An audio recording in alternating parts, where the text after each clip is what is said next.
días. Damos inicio a una mesa de trabajo, la primera de este coloquio, con un tema realmente fascinante que estoy seguro que generará muchas preguntas, estimulará una discusión importante. Esta mesa se titula Utopías de la traducción en el contexto judeo-árabe.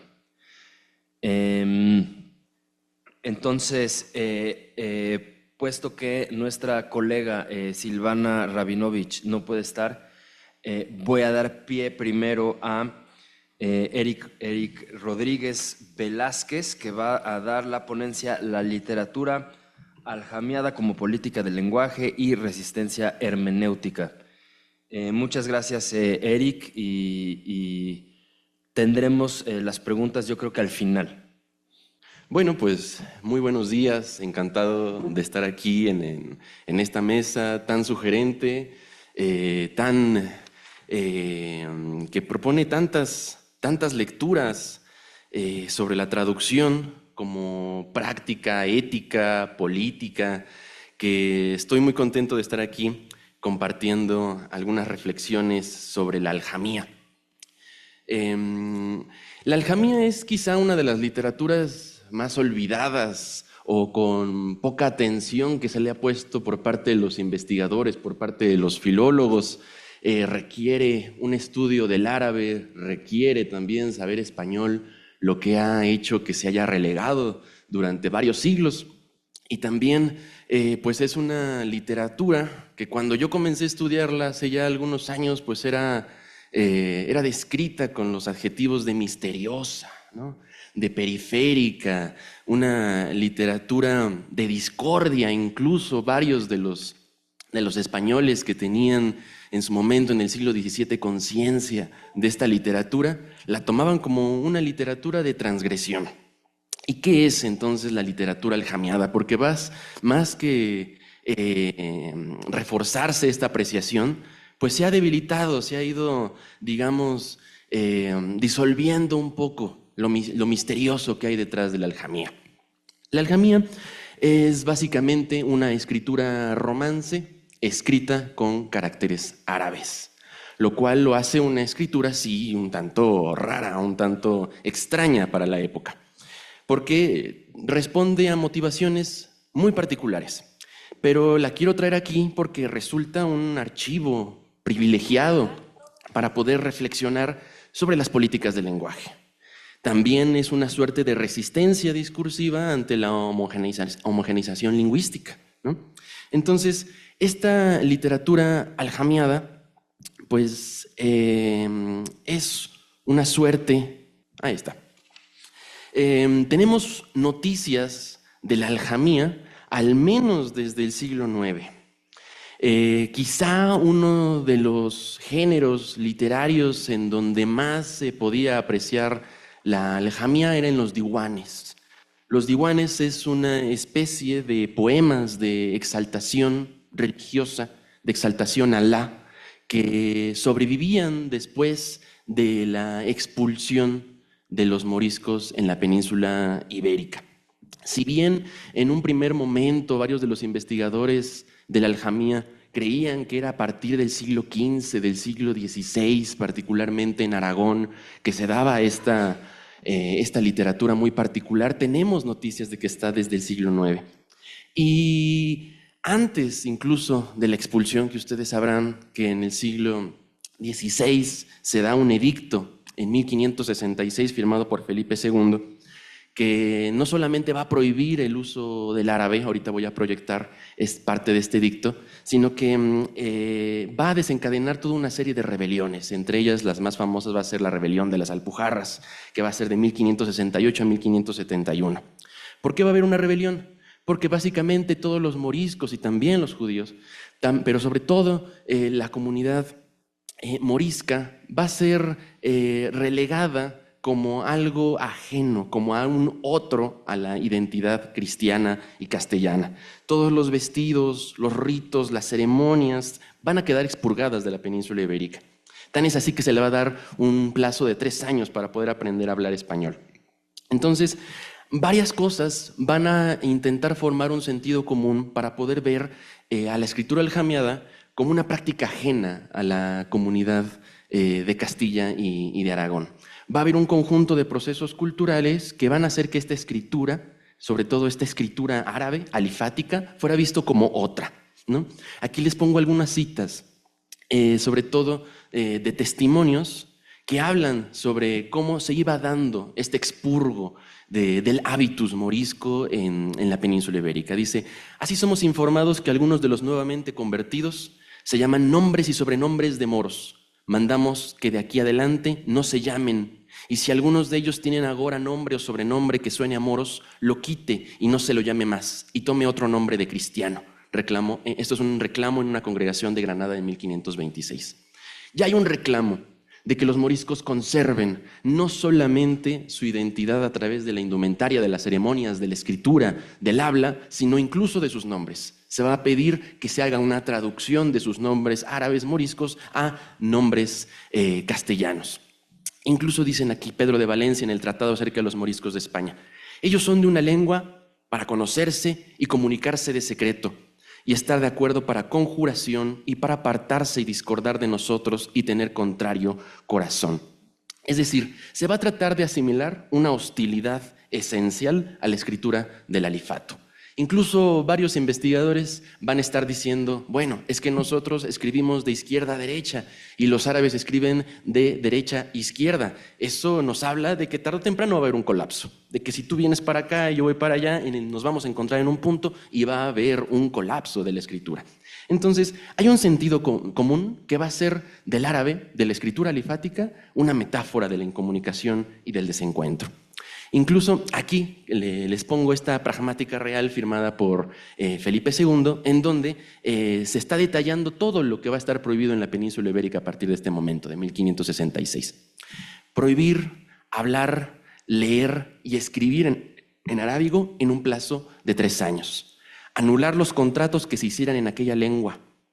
Que los libros escritos en ella, que poseyeron los moriscos, fueran presentados en un plazo de 30 días al presidente de la Cancillería de Granada, y que una vez examinados, se devolvieran los que no tuvieran inconveniente en poseer personas creyentes, para que sus propietarios los poseyeran otros 3 años. Es decir, el valor de esta escritura queda totalmente anulado, incluso en los documentos de orden legal.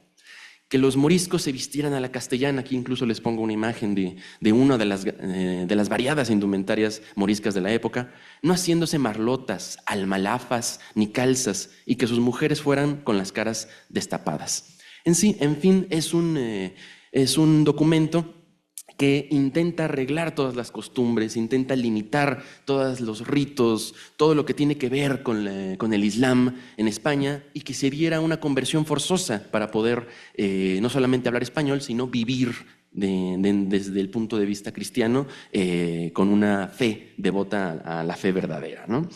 Entonces, yo con esta ponencia lo que quiero decir es que en la imagen de un morisco que se está apropiando del castellano para después arabizar su escritura, podemos ver que este choque de culturas se va a convertir en una conjunción.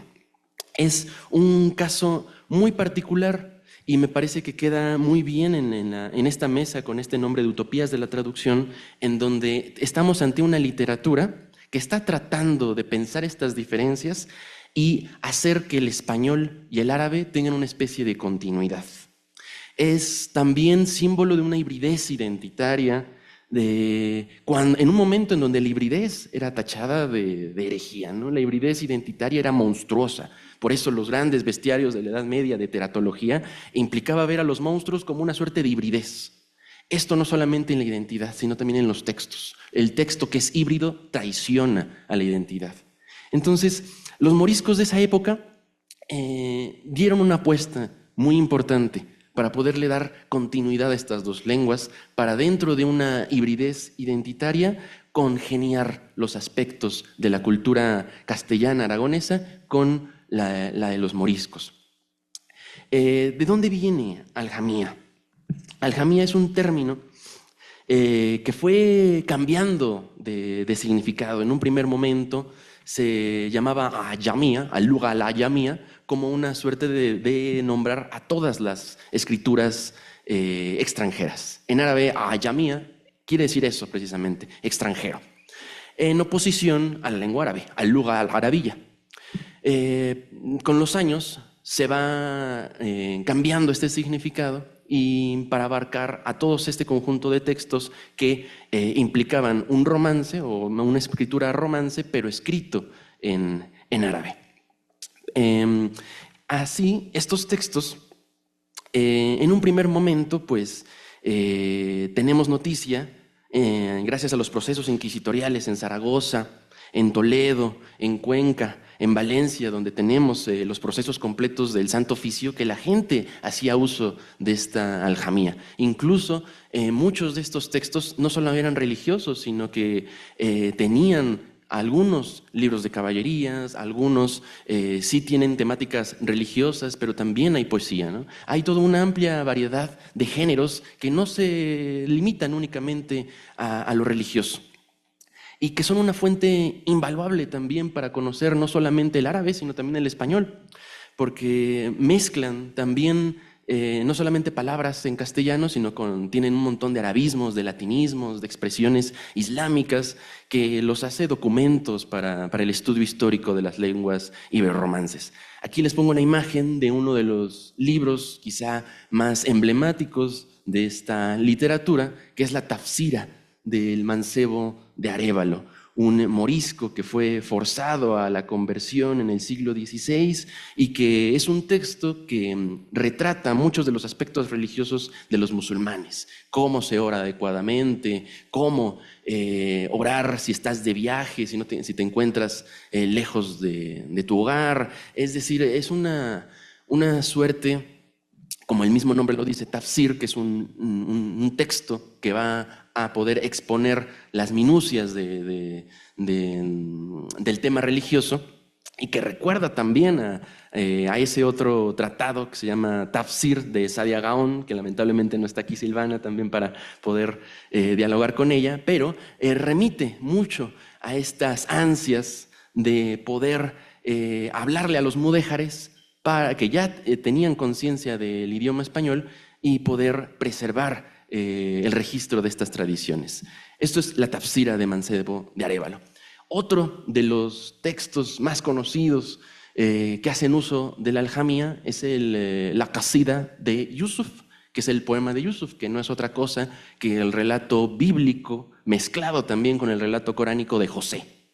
Y aquí tenemos una de las páginas de la edición invaluable anotada de Ramón Menéndez Pidal, en donde podemos ver que se mezclan varios de los términos en español con los del árabe, ¿no? Ahí en la primera línea dice Hadith de Yusuf, alayhi salam, la paz esté con él, y después en el tercer renglón empieza con la declaración de fe que está antes de todos los suras de Alcorán: Bismillah al-Rahman al-Rahim, en el nombre del Clemente, el Misericordioso.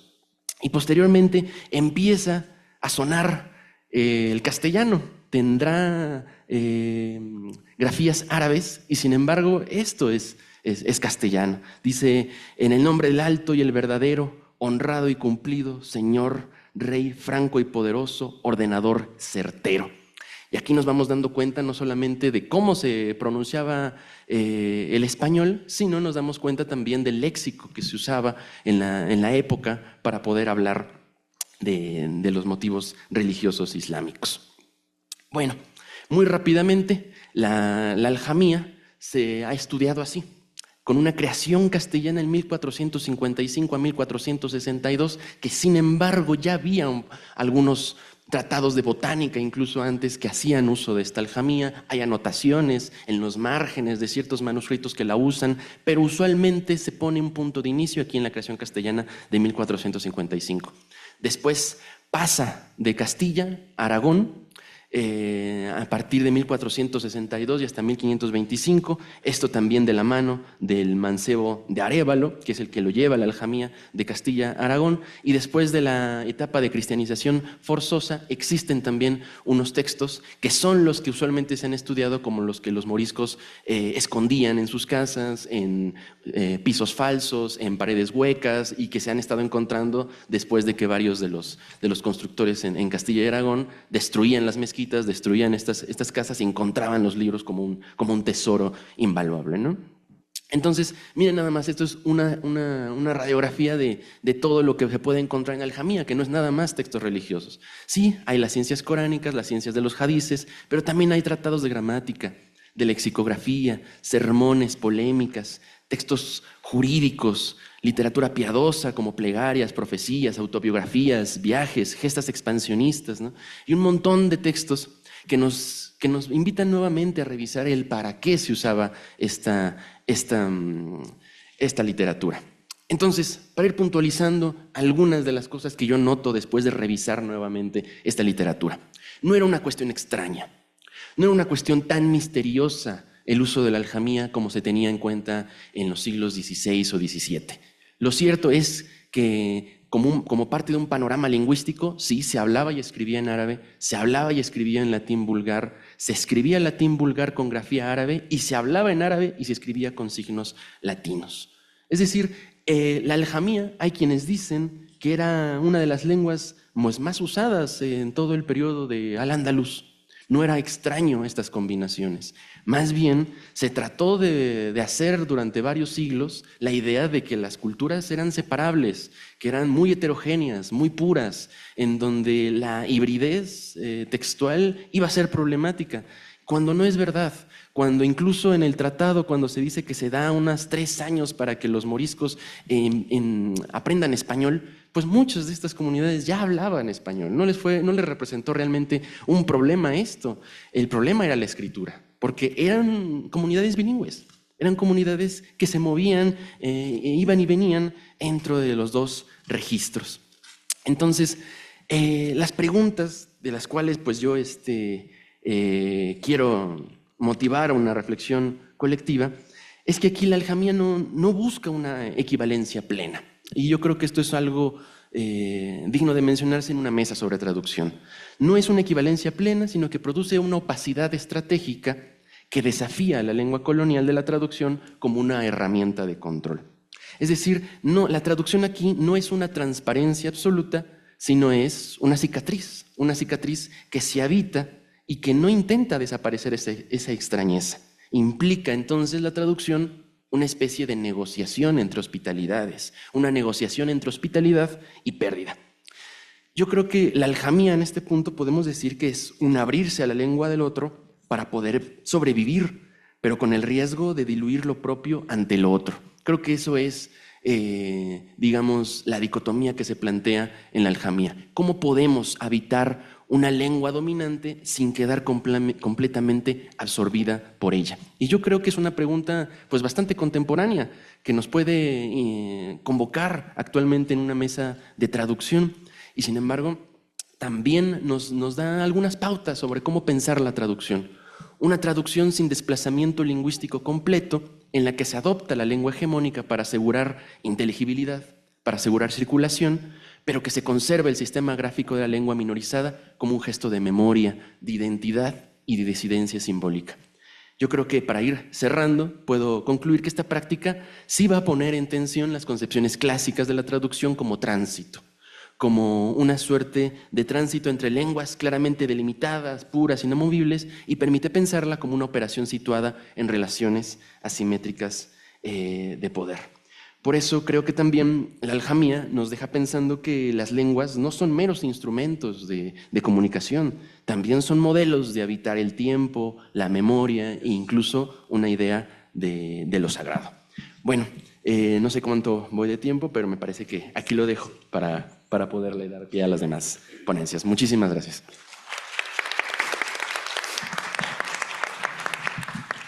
Muchas gracias, Eric. Fascinante. Bueno, ahora voy a dar la palabra a Karima Ziali Itagriwan. Creo que lo pronuncié bien, creo, más o menos.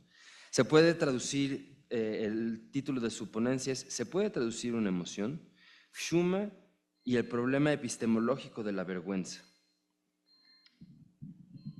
Muchas gracias.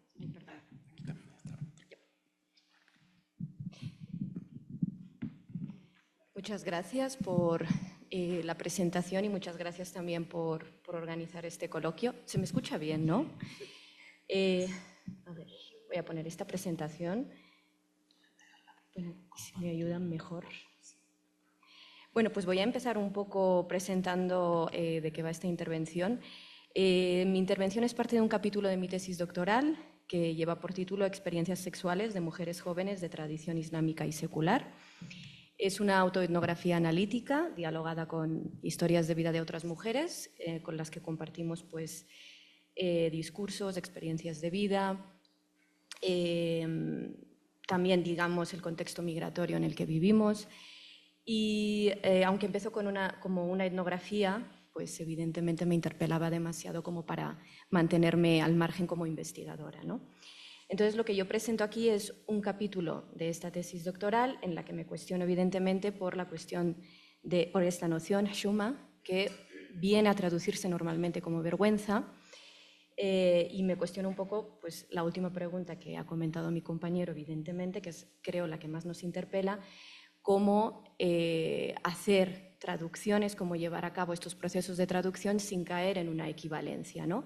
Que opaca muchas veces las experiencias de vida, ¿no? Y el significado pleno que tienen en estas experiencias, en este caso en las experiencias sexuales. Voy a ir saltándome algunas cosas porque me doy cuenta de los tiempos y probablemente me pase un poco, pero me dais un toque.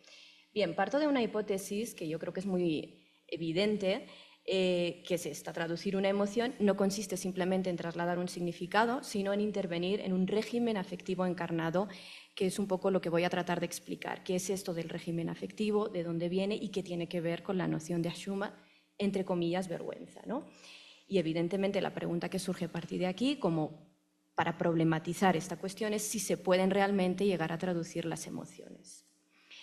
Voy a saltarme esto, creo que no voy a entrar en esto. Es evidente que vengo del campo de la antropología, de la metodología etnográfica, autoetnográfica en mi caso, pero sí puntualizar pues, que las emociones, en el momento en que se da este giro afectivo en antropología, lo que tratan es de desplazar esta noción de emociones como estados interiores, privados, digamos que no se trasladan hacia una exterioridad, que no hay una relación con la exterioridad y que evidentemente tampoco son experiencias universales, ¿no? Se intentó en un principio tratar de analizarlas como reflejos culturales, pero es evidente que eso se queda corto también, ¿no?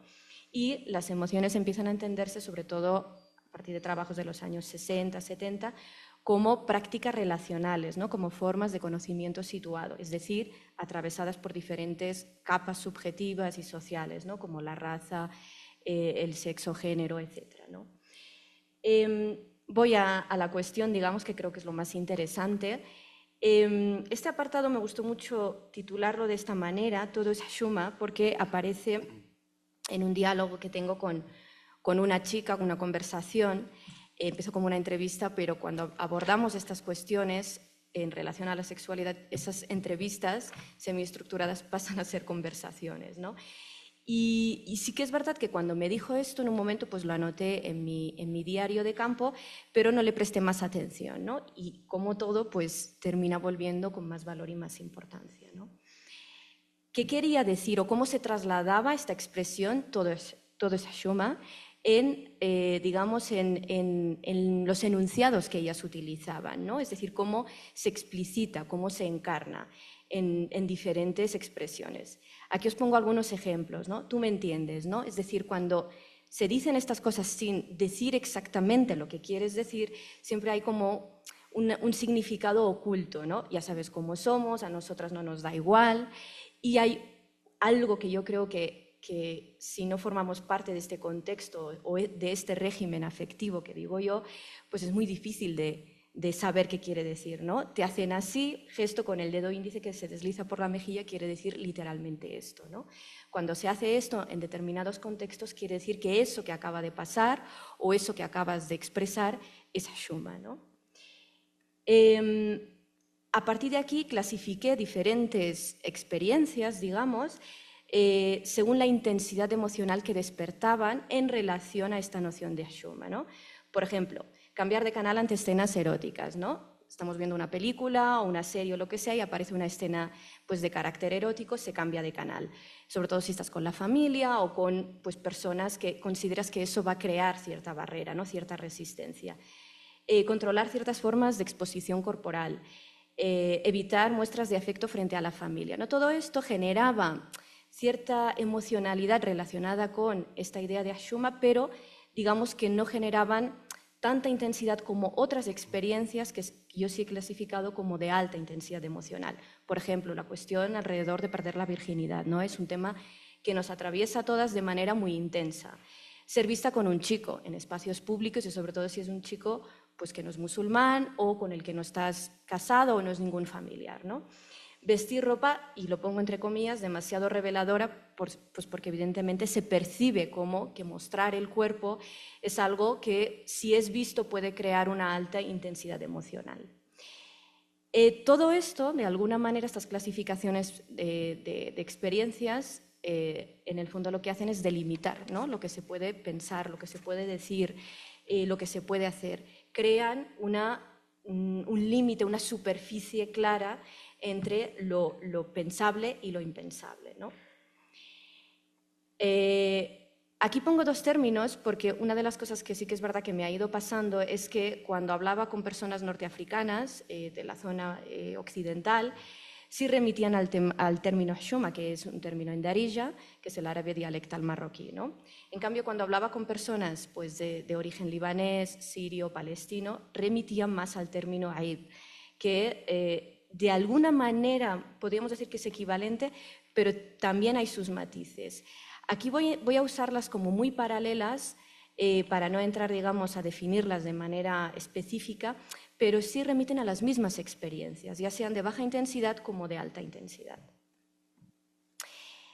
¿Cómo explico todo esto? Porque todo esto que yo pues, estoy presentando es un dato de carácter etnográfico, ¿no? Y evidentemente necesito sostenerme en algo que me permita explicar cómo se engranan, ¿no? Todos estos datos que presento. Aquí pues evidentemente me he sostenido mucho sobre la economía afectiva que presenta Sara Ahmed en su obra La política cultural de las emociones. Voy un poco más allá también de esta teoría para tratar de ir más a la cuestión de la traducción, ¿no? Y qué significa traducir las emociones. Pero básicamente la noción de economía afectiva lo que nos permite es salirnos de esta idea de que las emociones se limitan a un adentro, ¿no? A una psicologización, digamos, de las emociones, que es algo que forma parte del discurso de la psicología moderna, ¿no? Y lo que hace es desplazar esta idea de las emociones como un adentro, como algo que solo remite a los sujetos, y trasladarlo más bien a la circulación que tienen las emociones, ¿no? Es decir, a la relación que tienen con los cuerpos, con los signos, con las prácticas. Va a decir Sara Ahmed que las emociones tienen algo pegajoso, ¿no? Por ejemplo, ¿cómo relacionamos objeto como es la virginidad, pues con un signo, ¿no? Como es el honor? Es decir, esta relación, esa adhesión que tienen los signos, digamos, con los significados, es lo que define realmente a las emociones, ¿no? Por ejemplo, extranjero con amenaza, ¿no? Toda esta adhesión, esta pegajosidad con la que trata de explicar las emociones, nos da ya la clave un poco de la imposibilidad de una traducción sistemática, ¿no? Y equivalente. Digo que voy un poco más allá de la teoría también que ofrece Sara Ahmed, porque creo que esta noción de economía afectiva tiene que aterrizar también sobre algo, ¿no? Es decir, no se queda solo en lo abstracto, sino que las emociones organizan, ¿no? Movilizan, organizan, estructuran pertenencias. ¿Qué quiere decir? Que es desde las emociones que establecemos un yo y un nosotros, un yo o un otro, es decir, crean fronteras, delimitan estas superficies que diría Sara Ahmed para que reconozcamos dónde pertenecemos, ¿no? Organizan y movilizan las pertenencias. También nos permiten leer qué cuerpos son inteligibles, qué cuerpos son legítimos, ¿no? Y cuáles son incómodos. Todo esto sí es verdad que me hizo reflexionar mucho sobre, bueno, ¿y qué ocurre cuando, y tiene mucho que ver con la noción de Hashuma sobre la que voy a ir volviendo, qué ocurre cuando nos adherimos, digamos, a ciertos regímenes afectivos que nos generan malestar, ¿no? Que nos generan dolor? Ella lo explica a través del concepto de investimiento, es decir, por mucho que podamos ser críticos o rechazar ciertos regímenes afectivos, estoy pensando, por ejemplo, en la familia, en la heterosexualidad, todo esto formaría parte de estos regímenes afectivos, estamos adheridos, ¿no?, a ellos. ¿Qué ocurre cuando incluso estos regímenes afectivos nos generan rechazo o dolor? Pues ahí está este concepto de Sara Ahmed, que es el investimiento, y que ella lo que viene a decir con esto es que al final esto ocurre, no nos salimos de estos regímenes afectivos por mucho que los rechacemos, porque son una inversión afectiva, ¿no? En la familia, en el reconocimiento, la respetabilidad, el honor, la pertenencia, todo esto que conlleva es lo que hace que afectivamente estemos constantemente no solo buscándolos, sino que estamos adheriéndonos a ellos, ¿no? Por eso vale la pena analizar la noción de Hashuma como investimiento y apego, ¿no?, desde estas premisas que presenta Sara Ahmed. Voy a aterrizar la noción de Hashuma para que no quede en abstracto sobre experiencias de vida, en este caso de alta intensidad, como decía antes, y por eso me voy a remitir a la pérdida de la virginidad para tratar, ¿no?, de encarnar de manera clara esta emoción. Desde este punto de vista, la pérdida de la virginidad no es simplemente un acto individual o un simple acto de transgresión, ¿no?, como podamos imaginar en un contexto en el que la virginidad se relaciona, se pega al honor, ¿no?, que diría Ahmed, sino que aparece más bien como algo que moviliza la vergüenza, el miedo, el reconocimiento, la pertenencia. Es decir, moviliza toda una serie de aspectos que configuran un régimen afectivo específico. Hashuma, por lo tanto, mantiene activa la relación con los objetos afectivos. ¿Qué quiere decir esto? Que la forma que tenemos de relacionarnos con este régimen afectivo es a través de esta noción de Hashuma. Es lo que nos ancla a la familia, a la heterosexualidad, al miedo, a este reconocimiento, a la pertenencia. Por mucho que rompamos, digamos, de alguna manera con la noción con lo que significa la virginidad, seguimos ancladas a todos estos aspectos que moviliza a través de esta noción de Hashuma, ¿no? Es decir, que sostiene el vínculo con la familia, con el honor y con otras formas de reconocimiento. Esto muchas veces, pues, creo que sirve para explicar que no se trata solo de transgredir una norma social, ¿no?, sino que hay toda una reorganización y una resignificación emocional a través de mantener activa esta cuestión de la Hashuma muy interiorizada, ¿no? Por lo tanto, las emociones no reflejan simplemente las normas sociales, ¿no?, como digo, sino que participan en su reproducción, en su reorganización, en su resignificación. Claro, la pregunta que nos podemos hacer aquí es cómo estas normas sociales, evidentemente, pasan a ser legitimadas, pasan a ser, digamos, normas morales que damos como válidas, ¿no?, que tienen un valor moral para nosotras. Y aquí me remito a la noción de tradición discursiva y de autoridad moral de Tal al-Assad, que viene a decir que las prácticas no son formas, digamos, espontáneas, ¿no?, de la cultura, sino que son productoras de sensibilidades, de disposiciones, son modos de habitar el cuerpo. Y estas formas, digamos, de incorporar las prácticas, evidentemente se da dentro de determinados discursos, de determinadas tradiciones discursivas. Es decir, hay que contextualizar históricamente cómo se dan estas incorporaciones.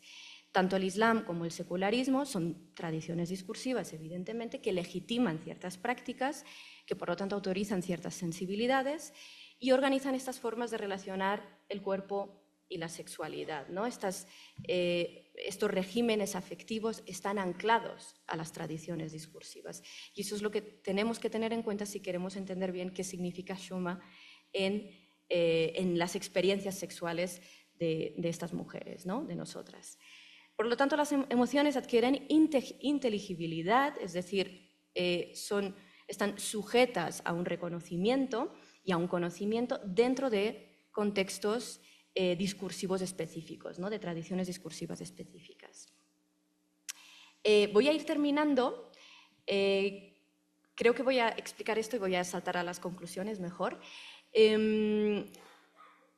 Esta sentencia que pongo aquí es un poco lo que me permite volver sobre esta noción de todo es Xuma, ¿no? Esto lo saco de una conversación también con una chica de origen sirio y me dice, perder la virginidad antes del matrimonio para mí es impensable, ¿no? ¿Qué quiere decir impensable? Quiere decir que hay algo pensable, evidentemente, un sujeto pensable y uno que es imposible de pensar. Tanto Xuma como Aib, que es el término que usaba ella, no aparece, por lo tanto, no tenemos que imaginarlo solo como sanción, como prohibición desde un aspecto negativo, ¿no? Sino que organiza formas de cuidado, organiza formas legítimas, digamos, de construcción, de formación del sujeto. Y, bueno, aquí me apoyo en este término de incorporación, que sí, también lo trabaja Talal Asad, pero que Saba Mahmoud lo aterriza sobre las disposiciones morales, ¿no? Por lo tanto, no solo debemos ir a la noción negativa de lo que significa Xuma, sino que produce formas éticas del yo. Por eso adquiere, digamos, tanto valor en las experiencias subjetivas de estas mujeres. Y esto, lejos, digamos, de presentarse como algo que resta agencia, se vive como realmente una configuración de la agencia. Es decir, el hecho de construirse subjetivamente desde esta premisa de Xuma también hace que estas prácticas sean habitables, sean coherentes, ¿no? Para ellas. Voy a saltarme esto porque sí quiero cerrar, había un poquito más, pero sí me gustaría cerrar con una conclusión que yo creo que puede encajar muy bien con lo que acabo de decir, de esta idea del yo pensable, ¿no? Y de la agencia. Este es un poema que forma parte, pues, de este poemario de Sana el-Mokaddim y Salma Beshar. Agaras es un término, y las letras que hay ahí, la grafía es en amazigh. Agaras quiere decir camino. Y voy a leerlo y nada, dar un pequeño apunte de qué es lo que me permite, pues, concluir que Xuma va más allá de la traducción equivalente de vergüenza, ¿no? No eres siquiera media mujer, pues mientras tu mente sueña poesía, las que son como tú preparan la mesa y hacen cuscús cada viernes. Saben hablar en el momento correcto y callar en el momento adecuado. Y sin embargo, tú hablas y luego piensas y consideras que por eso existes cuando tu lengua hace daño. Xuma, sé la niña de trenzas hechas y teñidas con henna. A mí lo que me llama la atención de aquí, y yo creo que os habéis dado cuenta, es que utiliza el término en Darija sin traducirlo. Y durante, digamos, toda esta exposición y durante todas las conversaciones y todos los diálogos que he mantenido, este término se mantiene sin traducir, lo cual ya nos da la pista del carácter de iterabilidad, ¿no? En el sentido derridiano del término, es decir, su significado no está cerrado, permite cierta apertura en su repetición, pero esa repetición hace que el significado nunca sea el mismo, sino que permite esa resignificación. La resignificación que yo veo aquí en este poema es que lo saca de este encapsulamiento gestual, de ese encapsulamiento de silencios con el que empezaba la exposición, ¿no? Se sale, digamos, de esa lógica del silencio y se reactiva en esta exposición literaria, digamos, del término, y permite transgredirlo, yo creo que es mejor decir incluso disidirlo, porque lo hace desde dentro, manteniendo este término. Muchas gracias.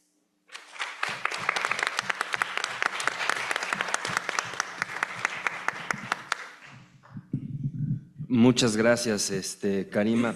Creo que somos muy afortunados de poder escuchar estos avances de tu doctorado. Ahora le doy la palabra a Claret Atri Mizrahi, cuya ponencia se titula La traducción como relevo, Tfadalú, mis amores, el mundo judío musulmán. Muchas gracias, Claret.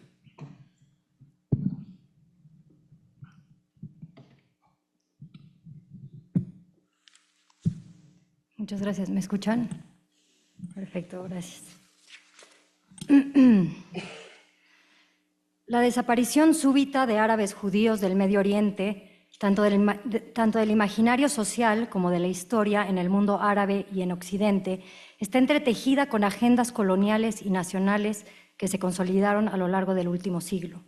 Este movimiento, que es al mismo tiempo, según la académica iraquí judía Ela Shohat, éxodo, desplazamiento y expulsión, se produjo a través del colonialismo, el sionismo y posteriormente los nacionalismos árabes. Los judíos abandonaron de manera tanto abrupta como gradual el Medio Oriente, donde habían vivido por más de 2000 años.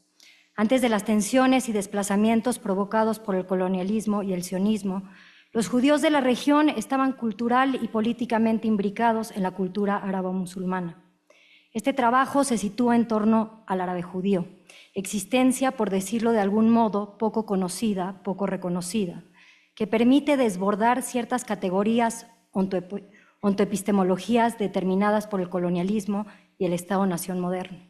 Me gustaría que quedara claro desde este momento, no tanto un comienzo, sino una entrada, porque aquí habría que entrar, que este trabajo no es una labor de inclusión, dejar entrar a partir de una diferencia aceptada y sedimentada por el multiculturalismo liberal. En otras palabras, no es ese tipo de pedir, porque bajo las lógicas de inclusión-exclusión, universal-particular, ese pedir entrada, ese pedir es mero, perverso, meras dos opciones, asimilación o diversidad. Aquí, invocando a la filósofa jamaicana Sylvia Wynter, queda claro que la entrada a ese mundo del hombre, la forma de humano burgués occidental europeo sobrerepresentado, no permite ver que hay otros modos posibles de lo humano, ahí donde el ser humano no es mera categoría, sino verbo, praxis. El pedir que aquí me convoca es otro, la entrada que aquí nos convoca es otra, aquí hay otras posibilidades. Para muchos, toparse con el judío árabe es un algo desconocido, un algo sorprendente, un algo choqueante, un algo se sitúa en torno al árabe judío, un oxímoron ontológico, una subversión epistemológica. La entrada, pedir que aquí me convoca es otra. No tanto la sorpresa por algo desconocido, sino una invitación a pasar, tfadali. Aquí, como bien dice Silvana, hay una promesa. Promesa que también es propuesta, entren, una promesa propuesta, tfadalu. La palabra gesto en árabe, tfadal, dicho en masculino, tfadali, dicho en femenino, tfadalu, dicho en plural, que podría traducirse en algo como entra, pásale, toma, adelante, es voz que aún se usa en las familias árabes judías en México, a pesar de las pérdidas múltiples, incluyendo el lenguaje, el árabe. Esta palabra se usa para invitar a pasar a una casa o a una mesa con comida servida, en exceso de los límites de la propia mesa desbordada. Tfadal, pasa. La entrada, inclusión, que aquí nos convoca es otra. Una entrada que tiene que ver con lo que la filósofa canadiense Erin Manning llama language in the making.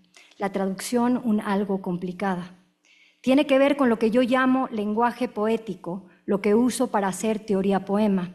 Para Manning, se trata de un lenguaje en movimiento, no representativo, denotativo, que no permite estabilizar ni la relación con el mundo ni el mundo mismo. Menos una cosa en sí y más un formando matrix relacional en torno de entradas, tfadali, lenguaje por hacer, lenguaje en el hacer, lenguaje haciéndose, lenguaje en ciernes, tfadalu. Tfadalu es una palabra fundamental para la cultura árabe y apunta a la hospitalidad como una gran virtud en el Islam. A pesar de que las tres religiones monoteístas le otorgan mucho peso a la hospitalidad, según Mona Siddiqui, El Islam se enfoca menos en ese encuentro sorprendente con lo desconocido, o sea, encontrarse frente al otro extraño. En el Islam hay más lapso, mundo, posibilidades en la invitación que se le hace al invitado, que es justo eso, un invitado, lo cual no quiere decir que no sea un extraño. El énfasis aquí en el acontecimiento, el umbral, la invitación a pasar lo que sucede. Si el énfasis está puesto en el acontecimiento de la invitación, lo que importa es la serie de disposiciones y responsabilidades que se instauran desde el invitar. Dentro de las familias árabes judías en México, la palabra misma tfaddali no se traduce al español, sino que se enuncia en árabe y así funge. Desde ahí se abren lenguaje en ciernes y articulan una serie de gestos, movimientos, sentidos, traslados y relevos que invocan y convocan momentáneamente un mundo. Me interesa aquí pensar la traducción en el contexto específico del exilio judío y musulmán, y druso, y católico, y enlistar es confundirse. El exilio de ese mundo precolonial a partir de la caída del Imperio Otomano. La traducción como relevo, lenguaje en ciernes, relevo, movimiento que deviene en entrada, bienvenida y proliferación en árabe de ese mundo judío-musulmán que se piensa inexistente o en el pasado, pero que está aquí, muy aquí, bajo otras lógicas, registros. En este aquí que nos convoca, convendría invocar a Ariel Azoulay y su concepto de historia potencial. Una práctica que busca actualizar futuros potenciales que fueron descartados. Dicho de otro modo, cuestionar lo establecido como historia al hacer disponibles potencialidades reprimidas. O sea, hay algo aquí, muy aquí, en potencia, una promesa, una propuesta, donde es invitación, entrada a preguntarnos qué otros mundos y modos de ser posibles fueron descartados. Azoulay no hace un llamado a lo nuevo, a un futuro bajo el tiempo lineal imperialista, sino que invita tfaddali a mirar lo que fue, que sigue siendo, en potencia, promesa, propuesta. Ella dice, no es encontrar algo nuevo, es recuperar una ontología no imperial tomando en cuenta lo que ha sido relegado a imperceptible, irrelevante, insignificante, en el mundo creado por y para el hombre. Y este hombre es, una vez más, la versión de ser humano que nos dice Silvia Wynter ha sido sobrerepresentado. Violencia hecha pasado, violencia aquí que sigue siendo hecha pasado. Un rehusarse dice aceptar que los mundos de nuestros antepasados ya no pueden ser nuestros, como si los tres tiempos, pasado, presente y futuro, que nos separan y nos fijan en diferentes eras, no fueron inventados precisamente para esto, determinarnos, hacernos desconocidos. A pesar de que el árabe judío es una promesa en sí, no es lo mismo el árabe judío aquí que allá. Arraigado en México y en las ciencias sociales, donde yo me sitúo, el árabe judío facilita una serie de esquives muy generativos que devienen en entradas propias de los llamados infraempiricismos o empiricismos radicales ontológicos. A diferencia de los empirismos epistemológicos tan establecidos en las ciencias sociales, que conciben el método fuera del acontecimiento y así encuadran, reconocen y sedimentan el conocimiento, los empirismos ontológicos, como el de William James, por ejemplo, son una invitación a entrar aún en medio donde la relación sujeto-objeto aún no está determinada, establecida.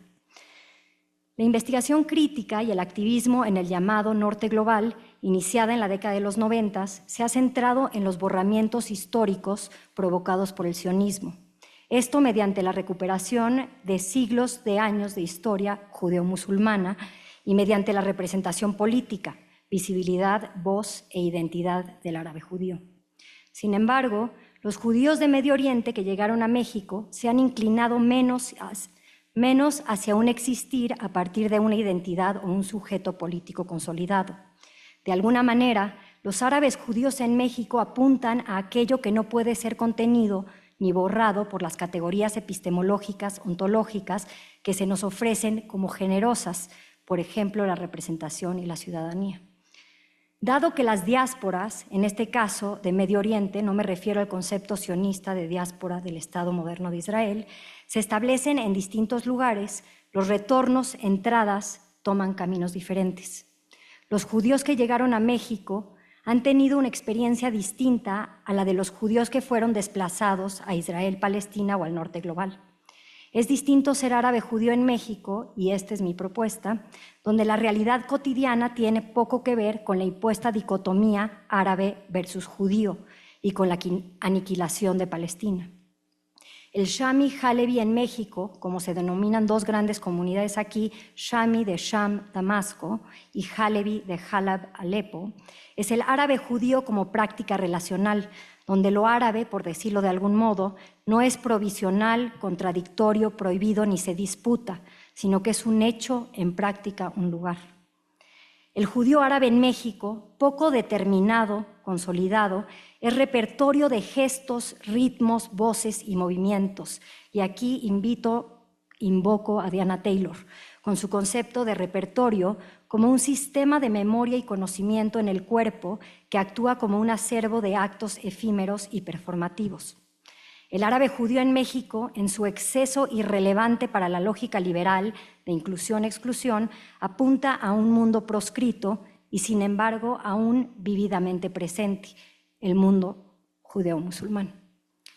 Los árabes judíos en México son relevo, movimiento, que devienen entrada, bienvenida y proliferación en árabe, una traducción. Si me extiendo en esta introducción, comienzo, en este contexto entorno, es solo porque lo que nos reúne aquí es entrada. El umbral, la invitación a pasar lo que sucede, no tanto un encuentro con lo desconocido, el árabe judío, un mundo más, sin más, tfaddalu.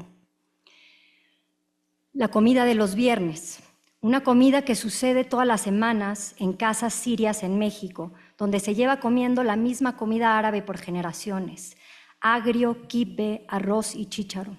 Una mesa con rábanos, chiles y cebollas a mordidas, una mesa con botanas, con verduritas, con agua de cáscara de lima y unas gotas de masájar, agua de azar. Una mesa con algo, ¿qué más te ofrezco, Roji? ¿Qué te doy? Una mesa con más. Esto, lenguaje en ciernes, esto, traducción de voz a gesto, de cuerpo a cuerpo, de palabra a orientación, de kipe a mordida, un mundo aquí incontable bajo los presupuestos metafísicos positivistas de los métodos, tanto cualitativos como cuantitativos, dentro de los empirismos epistemológicos. Bienvenidos, pasen en pleno entre tfaddalu y cuerpos, tfaddalu y hambre, tfaddalu y ganas, tfaddalu e hijas, nietos, tíos, invitados, tfaddali y nietas con sus novias, relevos que se orientan hacia una mesa servida con algo, con más, agrio, kipe, arroz y chícharos, generoso el exceso en árabe, hacia allá vamos, una promesa propuesta, todos, tfaddalu. La palabra gesto en árabe, tfaddal, tfaddali, tfaddalu, se usa como entra, pásale, toma, adelante. Y sin embargo, eso no es lo que quiere decir. Quiere decir, hazme el favor, hazme el honor, me explica su cuerpo una curva, un volcarse, un entrar de algo, un ofrecer que también es pedir, que se acepte lo que se está ofreciendo. Hazme el favor de pasar a la mesa, hazme el honor de recibir, cuerpo volcado, esto que te doy, que te ofrezco, digo yo cuando los invito a pasar este texto, un umbral. El pedir que aquí nos convoca es otro. La entrada que aquí nos convoca es otra. A pesar de que tfaddalu se usa como pásale, toma, adelante, tfaddalu es una palabra en modo imperativo, que quiere decir sé generosa, sé gentil, sé amable. Una petición que se describe por la cultura árabe como llena de hospitalidad y cortesía, a pesar de ser un imperativo. Esto porque el sentido de la palabra no termina ni empieza en lo enunciado, sé generosa. Tfaddali podría traducirse, si se quisiera explicitar, articular todo su sentido, a por favor, sé generosa, amable y acepta esto que te ofrezco. Así cuando se invita a pasar a una casa, así cuando se invita a sentarse en una silla, así cuando se invita a servirse comida, así cuando se invita a tomar lo que se da, así cuando se invita a hacer una pregunta. Ahora bien, el esto que se ofrece no queda claro a partir de lo que se enuncia. Por favor, sé generosa y acepta esto que te doy. O sea, se necesita cuerpo, se necesita movimiento, se necesita relevar, trasladar, llevar de un lugar a otro, traducir. Como ya se habrán dado cuenta, no creo en la redundancia, así es que les daré otro ejemplo. Si yo les digo, tfadalu, por favor sean generosos y acepten esto que les doy, con palabra estática, fuera de ritmo, movimiento y orientación, será difícil para ustedes saber qué les estoy ofreciendo o en qué sentido, dirección debería de orientarse su cuerpo. Será difícil saber, y este saber es un saber en movimiento o saber-movimiento, dónde está la apertura entrada. Se necesita algo, el resto excedente, tanto antes como después, una serie de encabalgamientos, relevos, cuerpos volcados, gestos y orientaciones para saber moverse. Tomando la etimología de la palabra traducción, que es trasladar, hacer pasar de un lugar a otro, propongo que la palabra tfadalu en sí es una traducción, ya que es un constante relevo entre palabra, cuerpo y movimiento. Tfadal viene de la raíz fadl, que quiere decir generosidad, favor, gracia, exceso, excedente. En el Corán está relacionado a la gracia de Dios, el excedente que se recibe sin mérito, el exceso que no puede ser atribuido a un esfuerzo, que no obedece a una lógica causal, que es simplemente dado. Similar propongo pensar a lo que Manning llama prearticulación y preaceleración en el movimiento, el excedente que se lleva, pero que nunca puede ser capturado, articulado, ni asentarse en un significado estable. Ya voy a terminar. Quisiera en este ir cerrando, o mejor dicho, en este ir concluyendo nuestra entrada, ofrecer con esta presentación no solo una traducción de tfadalu, sino hacer esa traducción bajo las premisas de relevo-traslado establecidas por esta misma palabra. Y entonces proponer la traducción más ampliamente como relevo, sentido y cuerpos en movimiento que nunca se asienta, establece. No estoy hablando, claro está, de una traducción homologante, de un proceso de equivalencias ni sustituciones.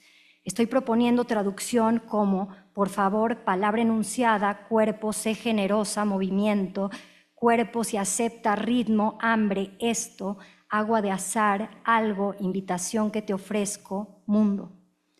Pensar la traducción así tiene implicaciones interesantes para la viciada e invisibilizada lógica liberal de inclusión-exclusión, pertenencia, no pertenencia, que prolifera en el orden del Estado-nación y que es una heredada táctica colonial. La traducción no implica dos lugares, una dentro y una fuera, un árabe y un judío. La traducción propuesta por tfadalu invita a llevar, relevar, trasladar y, por supuesto, proponer, prometer, de palabra en palabra, de cuerpo en cuerpo, de gesto en gesto, un mundo.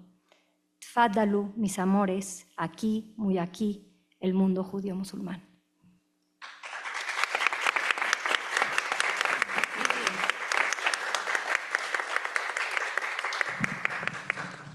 Muchísimas gracias, Clenet, por esta novedosísima participación. Ahora le doy la palabra a José Israel Arreola Rodríguez, cuyo título es El español morisco mudéjar, una visión traductológica desde la teoría decolonial. Muchas gracias.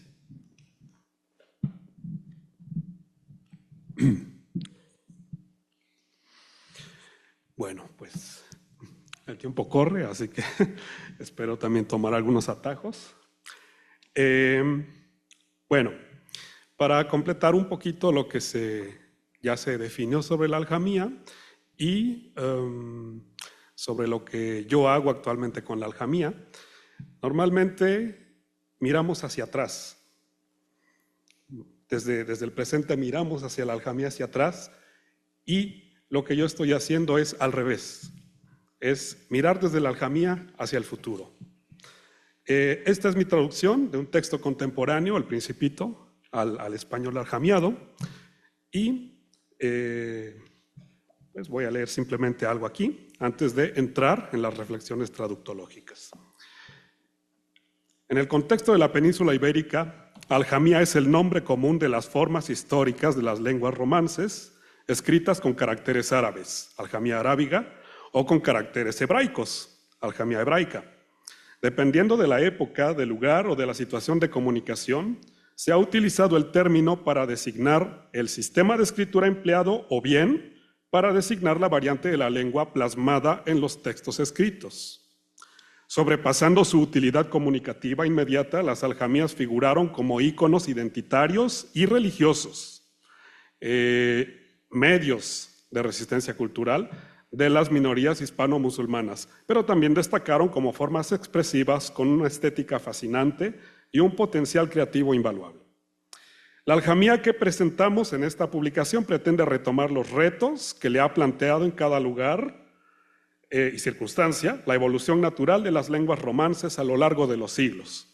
Ciertas tendencias bien documentadas y no necesariamente mayoritarias en el conjunto de la aljamía histórica, provocadas por una interferencia creciente de los cánones escritos del castellano con grafía latina, aquí se han retomado y se han proyectado de manera sistemática para aligerar la grafía y facilitar la fluidez al lector hispanohablante contemporáneo, en este primer acercamiento al alifato en su forma aljamiada hispanorromance, adaptada a las singularidades del siglo XXI. Para la aljamía arábiga hispanorromance, esto habrá sido un viaje hacia el futuro, con el puente restaurado entre dos épocas, el medievo tardío y la actualidad. A nosotros se nos habrá revelado una nueva vía, la neoaljamía, para hacer el mismo viaje de ida y vuelta en terreno conocido. Bueno, voy a cortar aquí y quisiera entrar en materia acerca de todas estas reflexiones que hay detrás para esta práctica que yo he hecho a partir del eje diacrónico. Bueno, quisiera comenzar planteando que el problema de la producción Morisco-Mudéjar no es únicamente un problema filológico, tampoco es solamente un problema de traducción, es ante todo un problema político del conocimiento. Durante mucho tiempo la traducción filológica europea abordó estos textos desde una lógica que podríamos llamar el espejismo escolástico, la idea de que el texto existe como un objeto puro, estable y recuperable mediante métodos de restitución ideal. Desde el ideal lachmaniano, el manuscrito se mantiene en un laboratorio textual, donde el objetivo principal consiste en reconstruir un supuesto original perdido. El problema es que, en el caso Morisco-Mudéjar, esa búsqueda del original suele borrar precisamente aquello que hace valiosos estos textos, su hibridez, su contaminación lingüística y su carácter fronterizo. Más adelante, incluso cuando la traductología contemporánea intentó superar ese paradigma positivista, apareció otro riesgo: el desplazamiento hacia una obsesión ética y ontológica por la alteridad. Pienso aquí en ciertas lecturas derivadas de Berman, Steiner o incluso de determinadas recepciones hermenéuticas de Benjamin y Gadamer, donde la traducción termina convertida en una experiencia casi metafísica, mística, del encuentro con el otro.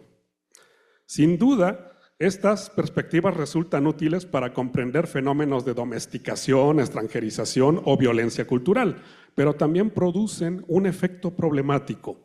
La lengua termina siendo sacralizada, y cuando la lengua se sacraliza, los sujetos históricos desaparecen.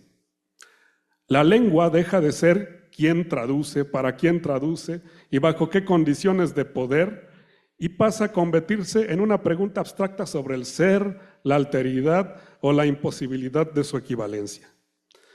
Sin embargo, los textos moriscos no surgieron en un vacío ontológico, surgieron bajo condiciones coloniales, surgieron en contextos de persecución, expulsión, censura y vigilancia.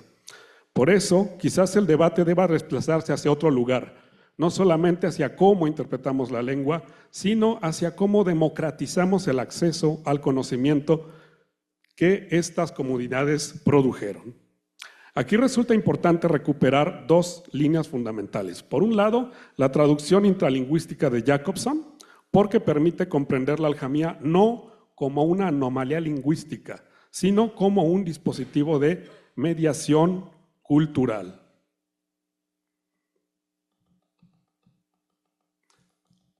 Por otro lado, ciertos enfoques funcionalistas vinculados a la escuela de Tel Aviv que desplazan la atención desde la esencia del texto hacia sus funciones históricas, sociales y culturales. Este giro permite conectar la traductología con una crítica de la colonialidad del saber, porque la cuestión ya no consiste únicamente en preservar manuscritos, sino en preguntarnos qué tipo de visibilidad producimos cuando editamos, traducimos o interpretamos estos textos.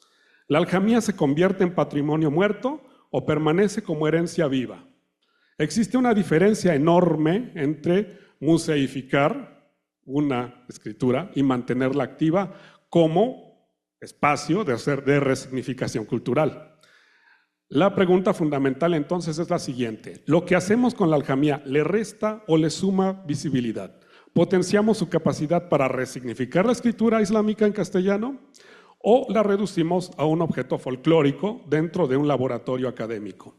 En este sentido, la reapropiación epistemológica exige una hermenéutica liberadora, una hermenéutica capaz de reconocer no solamente la complejidad lingüística de los textos moriscos, sino también las relaciones de poder que determinaron su transmisión.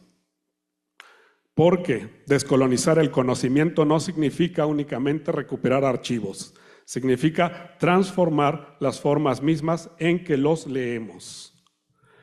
Hasta aquí he intentado construir un desplazamiento teórico, pasar de una filología centrada en la restauración textual y de una hermenéutica obsesionada con la ontología de la lengua hacia una perspectiva capaz de pensar la traducción y la escritura morisco-mudéjar como prácticas de resistencia epistemológica.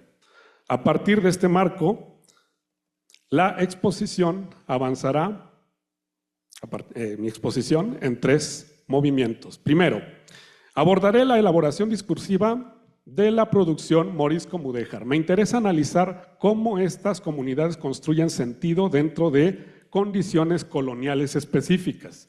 Para ello, es útil utilizar tres filtros de lectura: un análisis cognitivo de la hibridez, un análisis epistemológico de los sistemas simbólicos y un análisis basado en las tipologías del poder.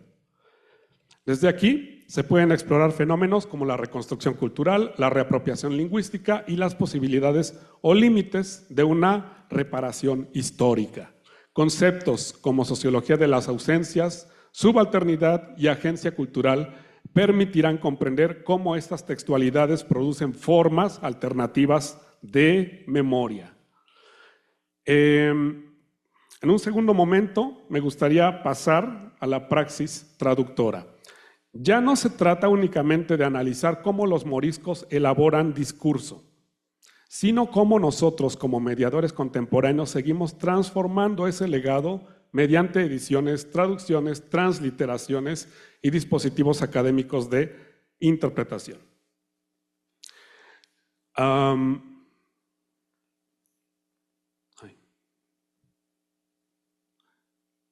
Perdón.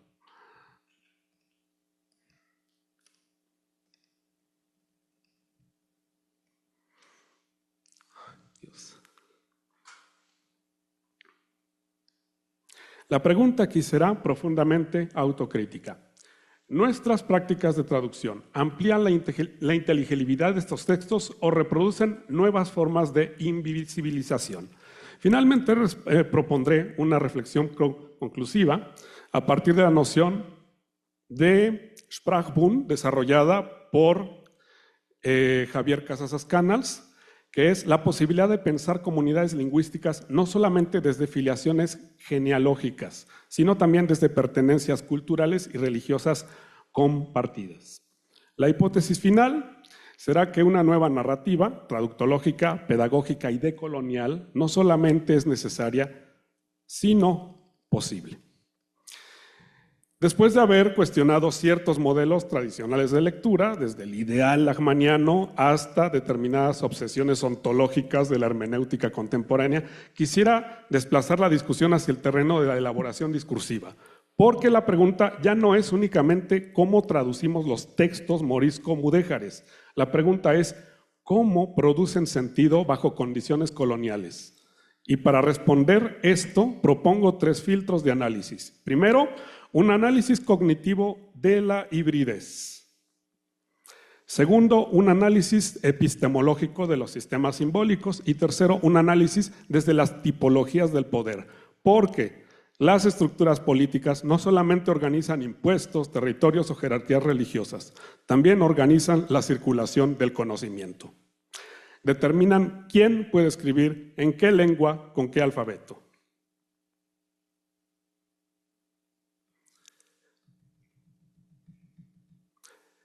¿Para qué comunidad y bajo qué riesgos? Por eso la aljamía no debe entenderse únicamente como una técnica gráfica, es una tecnología cultural de supervivencia. Y aquí me interesa hacer una distinción importante entre aljamía y aljamiado. Muchas veces utilizamos ambos términos como sinónimos, pero quizás convenga diferenciarlos. La aljamía puede entenderse como un fenómeno más amplio de mediación lingüística y cultural, mientras que el aljamiado representa un nivel superior de elaboración discursiva, una textualidad consciente de su propia hibridez y capaz de resignificar el castellano desde matrices islámicas de sentido. En otras palabras, no estamos frente a simples errores lingüísticos, estamos frente a operaciones complejas de reconstrucción cultural. Y esto se vuelve especialmente visible cuando observamos cómo ciertos textos mezclan oralidad islámica, sintaxis romance y memoria árabe dentro de una misma estructura narrativa. Ahí la hibridez deja de ser déficit, se convierte en agencia cultural. Pienso aquí en algo que Homi Bhabha formuló de manera muy precisa cuando afirmaba que es en el tercer espacio donde se negocian los significados culturales. La aljamía precisamente es eso, un tercer espacio, no completamente árabe, no completamente castellano, sino una zona de negociación simbólica. Ahora bien, esta negociación nunca ocurre fuera del poder. Y aquí aparece algo fundamental. Las distintas estructuras políticas de la península produjeron diferentes posibilidades de elaboración discursiva. Podríamos hablar, por ejemplo, de una lógica alienante, una lógica negociante y una lógica resiliente. En ciertos contextos, la presión colonial destruye la continuidad cultural. En otros, permite formas parciales de negociación y en otros más aparecen estrategias sofisticadas de resiliencia textual. Por eso resulta tan interesante el caso portugués. Hay una aljamía portuguesa, curiosamente discutida. ¿Por qué? Porque no es el lenguaje de una comunidad, es un texto portugués, pero es un juramento, es un protocolo diplomático. Es decir, se tenía que tomar el juramento para el rey de Portugal, pero como venía de un musulmán, solo se tomaría como válido si se le ponían caracteres árabes. Entonces, estamos hablando de otra dimensión, de otro uso simbólico, distinto al de una comunidad. Bueno, para abreviar, bueno, muchas cosas van a quedar en el aire, pero me gustaría brincarme, ahora sí, directamente a la conclusión. Me voy a brincar aquí la praxis traductora, que finalmente es un poco lo mismo, pero aplicado a textos más concretos. Por ejemplo, los del Mancebo de Arévalo, por ejemplo, este texto, que es un texto contemporáneo traducido a la forma aljamiada. Y me voy a brincar hacia mi postura, hacia la conclusión. Quisiera cerrar mi reflexión regresando a la pregunta inicial que atravesó toda la intervención. La transmisión contemporánea de la producción Morisco-Mudéjar contribuye a su visibilización o reproduce nuevas formas de invisibilidad. A lo largo de este recorrido, vimos que la cuestión no puede reducirse únicamente a un problema filológico. La aljamía no es simplemente un fenómeno gráfico. La traducción no es únicamente transferencia lingüística y la hibridez no es un accidente cultural. Lo que aparece aquí es algo mucho más profundo.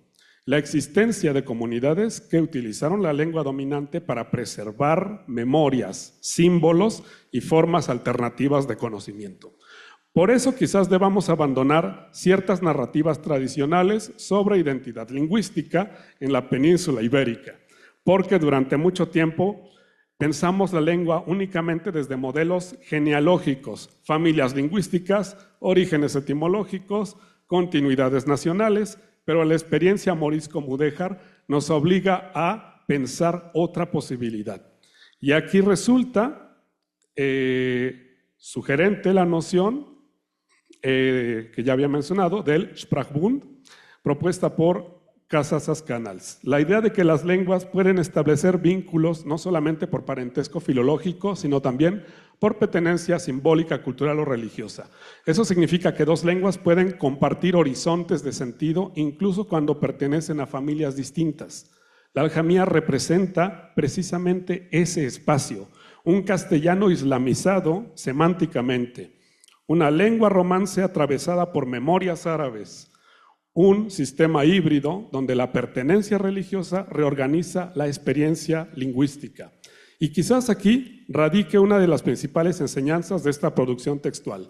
Las identidades culturales nunca son completamente puras. Siempre son zonas de contacto, siempre son traducción, siempre son negociación.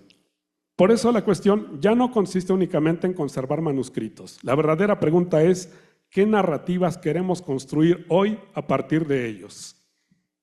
Gracias.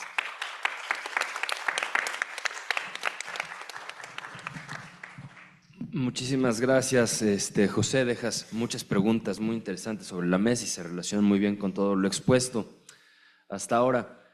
Por último, vamos a dar lectura, Shekufeh Mohammadi va a dar lectura a un texto que ha dejado Silvana Rabinovich, titulado Utopías de la traducción, bilingüismo y binacionalidad en Palestina.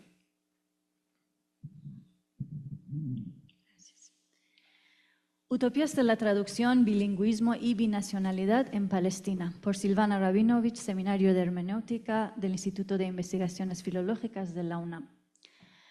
Empieza con dos pequeñas citas de Meshonik.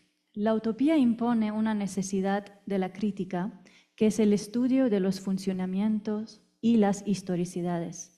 Es lo cómico del pensamiento que invierte la relación entre lengua y poema, que muestra que no es el hebreo el que hizo a la Biblia, sino la Biblia la que hizo al hebreo, y que no es el árabe el que hizo el árabe llegar a ser el árabe, sino el Corán el que hizo que el árabe llegara a ser el árabe.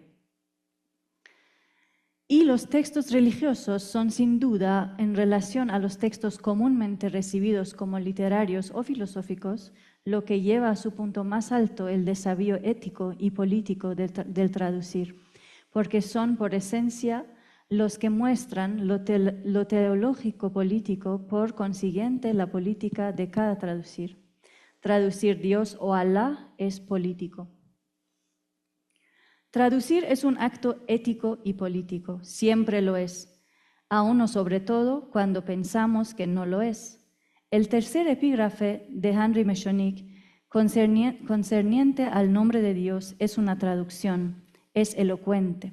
Sobre todo lo es porque lo pienso y lo escribo en la lengua de Ernst Renan, que en 1862 anunció en una conferencia con todo docto que el Islam es la más completa negación de Europa. No me detendré en la islamofobia decimonónica, fundadora de la islamofobia actual, que tanto permite un genocidio como tiene al mundo al borde de un estallido nuclear, o deja a Orwell pasmado ante las consecuencias materiales de esa perversión de lo virtual que es la inteligencia artificial.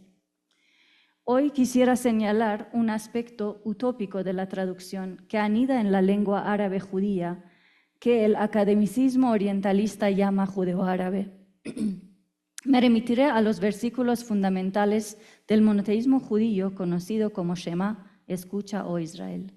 Estos 6 versículos de Deuteronomio 6, versículos 4 a 9, que atestaron toda la esperanza sea en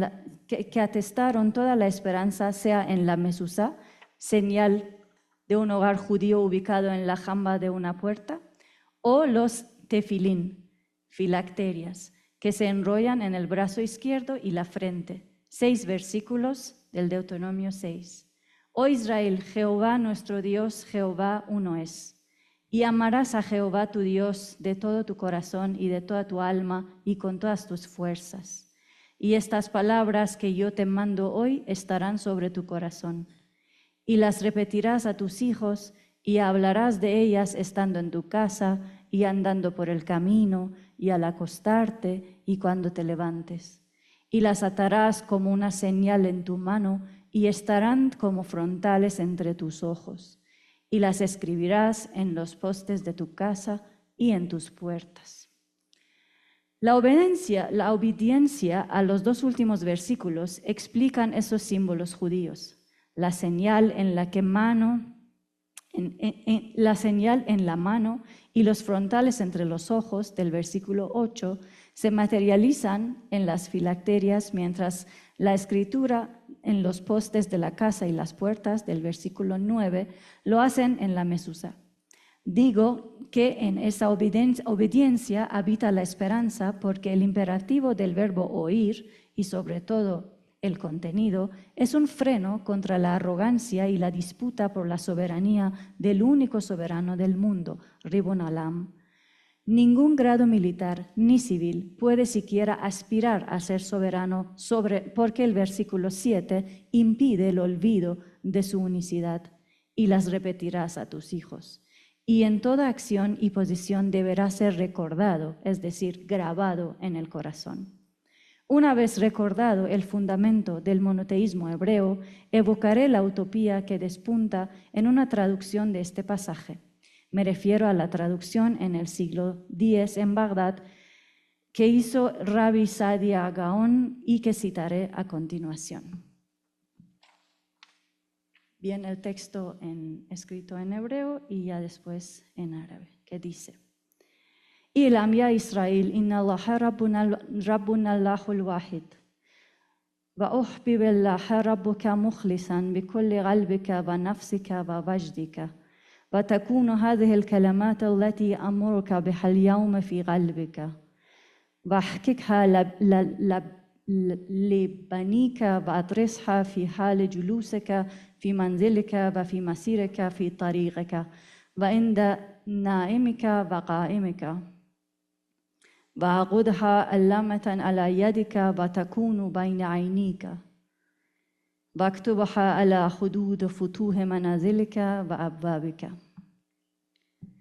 Al leer esta primera versión en voz alta, el nombre de Dios, el tetragrama, que normalmente en hebreo se reemplaza por Adonai, aparece en otras 4 letras que sí se leen en voz alta, Allah. Los judíos árabes del siglo X, así como muchos otros que hasta hoy leen esta traducción, toman esa posición política a la que refiere Meshonik. ¿Indica esta traducción que no son judíos o se islamizaron? De ninguna manera. Ser árabe y judío por más de 1 milenio significa vivir en estado de traducción, no solo entre lenguas, sino entre el judaísmo y el islam, a los cuales no llamaré religiones porque ambos coinciden en no definirse con este concepto cristiano como tales, sino caminos o formas de vida.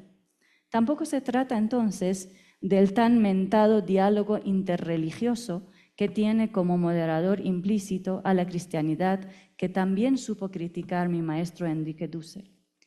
Según la pensadora iraquí-israelí Ela Shohat, la relación del Islam desde sus inicios con el judaísmo y con el cristianismo es de coimplicaciones mutuas. Judíos y cristianos en países musulmanes tenían el estatuto legal de dhimíes y eran denominados en árabe Ahl al-Kitab, eso es pueblos del libro. En el caso específico de los judíos de la Mesopotamia, la autora elige caracterizar a esta relación como sincretismo judo-islámico. Durante ese largo periodo, la vida cotidiana se caracterizaba por la solidaridad de clase y no por la división religiosa, mucho menos nacional. En 1948, esta organización social se vio abruptamente interrumpida por la fundación del Estado de Israel. El historiador sirio Konstantin Zuraik tradujo a la experiencia de despojo en Palestina como Nakba, esto es catástrofe. He aquí el contenido utópico de la experiencia de los árabes judíos que leemos a la luz de Meshonik como necesidad de la crítica en una experiencia históricamente situada. Traducir diariamente, repitiendo a los hijos, el impronunciable tetragrama por Allah y afirmar su unicidad en constancia con el Tawhid musulmán. El imperativo de la escucha del hebreo Shema se traduce como Ilm, aprende, Elam, aprende. Aquí se constata el sincretismo, la coimplicación a los cuales alude el Ashoat. Esa coimplicación se da en la inversión de la relación entre lengua y poema que señala el traductor Meshonik bajo el signo de la comicidad, al ubicar inesperadamente a la Biblia en el origen de la lengua hebrea y al Corán como progenitor de la lengua árabe. En este caso, la traducción entendida como el más alto desafío ético y político ilumina a la utopía con la luz de profecía. Profecía que coincide prácticamente con la noción de utopía en el sentido a la vez de una ausencia de las ideas preconcebidas, de un rechazo de las ideas preconcebidas y de la imitación imperiosa a pensar lo que no es pensado. Meshonik. Pensar el bilingüismo desde la crítica utópica es una puerta que el pasado le regala al porvenir. Es la posibilidad de despojarse de la diglosia colonial de corta data. El racismo nacional colonial interfirió en la experiencia de los árabes judíos que, a pesar de haber buscado maneras de rebelarse a finales de la década de 1950 y en la de 1970, fueron aplacados. Especialmente el movimiento de los Panteras Negras, años 70, tradujo la experiencia afroamericana a la árabe judío y en el nombre forjó su utopía. Aquellos jóvenes hijos de judíos árabes, antes de ser absorbidos por el sistema, descubrieron su proximidad con los palestinos en torno a la OLP. Este bilingüismo descolonial, ajeno al sionismo europeo, abrió la puerta a la idea binacional y también a la experiencia internacionalista. Por eso se acercó a Matzpen, pero este capítulo se desarrollará en otro momento. Si hacemos memoria, en otros momentos del siglo XX, la idea binacional se plantó como una opción más apropiada que la del Estado nacional, aunque fue considerada mayoritariamente dentro del movimiento sionista como una utopía impracticable. Martin Buber solía decir que a él y su grupo se les descalificaba como tontos utopistas. En la memoria laten dos propuestas binacionales que fueron contemporáneas. Brit Shalom, cuyos fundadores más renombrados son Buber y Gershom Scholem, y Kedma Mizraya, liderada por el rabino Yeshusha Redler Feldman, 1880 a 1957, conocido como Rabbi Benjamin. La propuesta de Brit Shalom es la más conocida. En la década de 1920, un grupo de intelectuales europeos que pensaron que un sionismo no colonialista era posible, hicieron todo para evitar la catástrofe que hoy estamos constatando. Buber advirtió desde el inicio de la inmoralidad del cálculo demográfico que se impuso como una obsesión que hoy perdura. Uno de los momentos clave fue en 1929, cuando Hans Kohn renunció al sionismo por causa de las revueltas anticoloniales en Hebrón, Safed y Jerusalén. O marzo de 1946, cuando Martin Buber, Yehuda Magnes y Moshe Smilansky convencieron al Comité Angloamericano de no partir la tierra y desaconsejar la forma del Estado Nacional, ni uno ni dos, en favor de una confederación de comunidades autónomas para la región de la Gran Siria. Hasta su muerte, acaecida en 1965, el filósofo abogó por el derecho al retorno de los palestinos promulgado por la ONU en la Resolución 194 de diciembre de 1948. Menos conocido es el movimiento Ketma Mizraya, que como su nombre lo indica, buscaba reorientar, es decir, desorientalizar la vida común en Palestina que había acogido a tantos refugiados de Europa. Encabezado por Rabbi Benjamin, en el movimiento se veían representados judíos árabes que revivían los anhelos de recuperar la experiencia bilingüe añorada en sus países de origen. Desde su inmigración a la zona de Jaffa, Rabbi Benjamin practicó el bilingüismo árabe-hebreo, promoviendo el pansemitismo a contracorriente del panisraelismo que buscó y logró imponer el sionismo hegemónico. El rabino nacido en Galicia aprendió el árabe y leía en esa lengua la prensa local y regional. Contra la idea del orientalismo bíblico propio del colonialismo que buscaba imponer el hebreo sobre el árabe, Rabbi Benjamin, con su ejemplo, abogó por su convivencia y traducción como dos lenguas locales. En la prensa escribía bajo el heterónimo del campesino palestino, Falah, Ahmed Effendi. Como personaje de ficción, por ejemplo, trataba de traducir el padecimiento palestino del despojo para que fuera comprendido por los colonizadores. Sus publicaciones ofrecían un espejo para que se vieran reflejados, ofrecido desde la perspectiva de las víctimas de la segregación entre lo árabe y lo hebreo. En un pasaje, Ahmed Effendi escribe: «No vienes a vivir entre nosotros, con nosotros y cerca de nosotros». Rabbi Benjamin murió en 1957. Buber en 1965.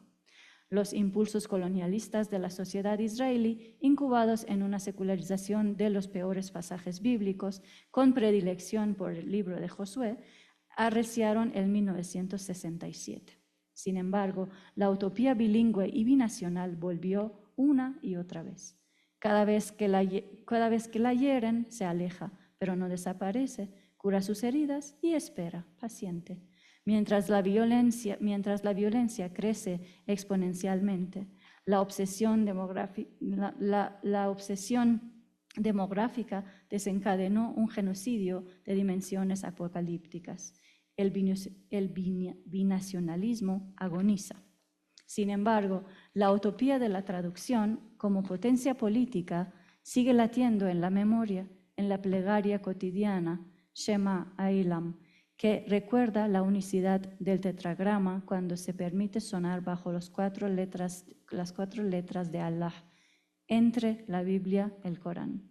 Es un bilingüismo preñado de lo más necesario de aquellos poemas, Meshonik, que engendraron dos lenguas promesas, el hebreo hijo de la Biblia y el árabe hijo del Corán. Solo la escucha que enseña humildad podrá rescatar la forma de morar en la lengua y en la tierra como extranjero habitante, tal como indica Deuteronomio 25-23. Suele decirse que hoy Palestina está azotada por un conflicto religioso milenario que los fanatismos irracionales impiden resolver. Desde la utopía bilingüe es necesario pensar que este nudo teológico-político enredado en el secularismo colonial solo podrá desamarrarse con la memoria de la probada traductibilidad entre el judaísmo y el islam. El nudo abrahámico-ibrahímico podrá desamarrarse cuando vuelva a la memoria la humildad de aquel Padre común que se definió ante Dios como polvo y ceniza. Génesis 18, 27.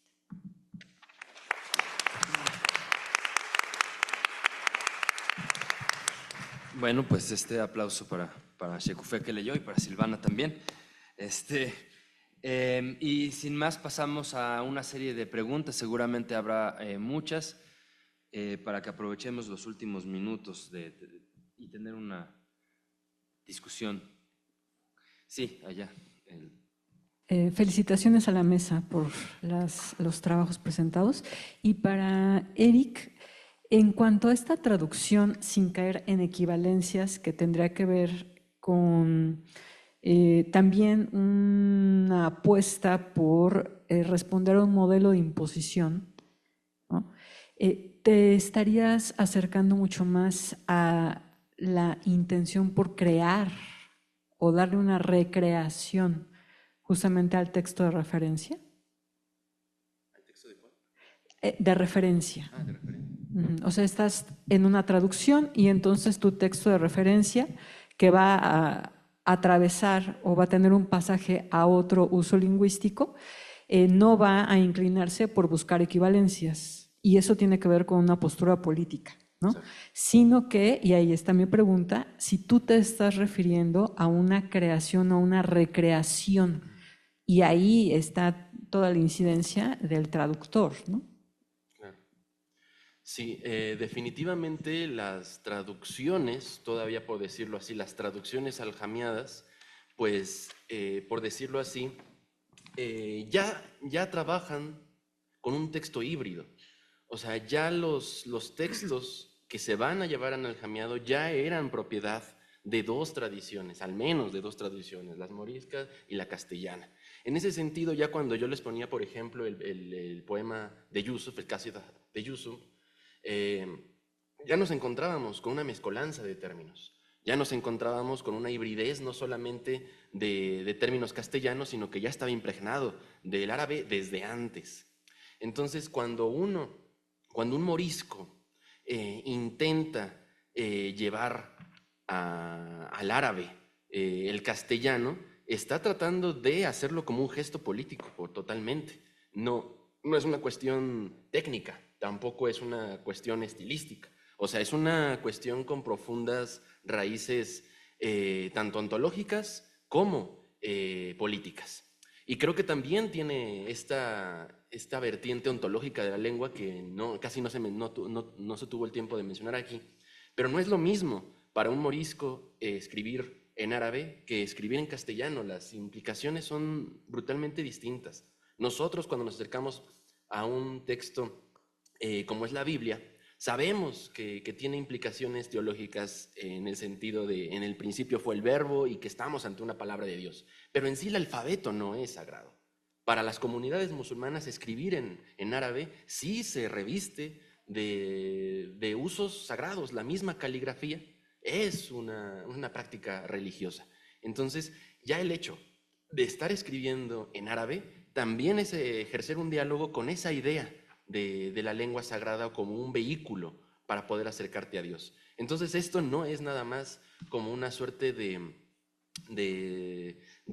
transitar de una lengua a otra, más bien de una serie, más bien yo lo estudiaba como una prolongación del castellano. Incluso ponía la pregunta en la presentación de si el aljamiado podría ser una lengua romance más, porque es una lengua romance que es atravesada por estas grafías árabes, pero en sí es una forma de traducir para resistir una herramienta de control, para resistir una homogeneización cultural. En ese sentido, pues yo creería que sí, emerge un nuevo texto, emerge una nueva forma de interpretar un nuevo horizonte de sentido en el cual se puede ser parte de las dos tradiciones. En ese sentido, pues sí podríamos decir que es un nuevo texto el que emerge, ¿no? de estas traducciones, ¿no?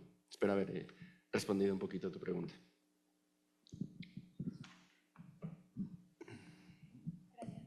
Hola, muchas gracias a los Las 5 por estas ponencias tan increíbles. Mi pregunta es para Karima. No sé si voy a lograr articularla porque todavía son como ideas, ¿no?